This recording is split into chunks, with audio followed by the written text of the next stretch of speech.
शीत दिन रे रूपी हेउछि कि कौन करिवे जानंतु। शीत ऋतु रे रूपी हेबा एक साधारण घटना। अनेक लोक एथिरु मुक्ति पाइबा पई महंगा रासायनिक युक्त शैम्पू व्यवहार करती।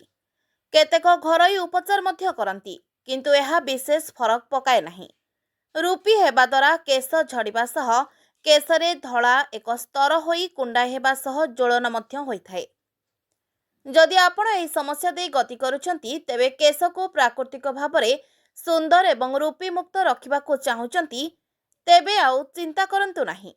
आसंतु रूपी दूर करिवार किछि प्राकृतिक उपाय विषय जानिबा। मेथी लगाइले रूपी दूर हेबो।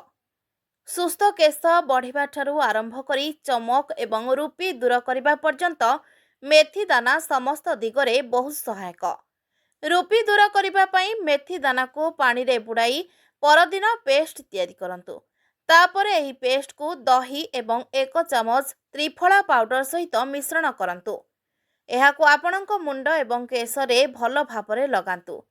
एहा रूपीरु तुरंत आराम देबो। लेंबू रस केश पई बहुत लाभदायक बोली विवेचना करा जाय। रूपी दूर करिबा पई 1 चामच लेंबू रस को नडिया तेल किंबा गोलाप जल सहित मिसांतु। भल भाबरे मिश्रण करंतु एवं एहाकू आपणक केश एवं मुंडरे लगांतु। एही उपचार बहुत लाभदायक हेबो। नडिया तेल। रूपी केवल नडिया तेल जोगु हुए नाही, एहा मुंडर शुष्कता मध्य दूर हुए।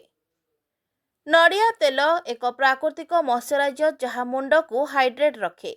आपण नडिया तेल सहित कर्पूर मिसाई एक पेस्ट मध्य तैयारी करि परिबे एवं एहाकू आपणक केशरे लगांतु। एहा रूपी दूर करिबो।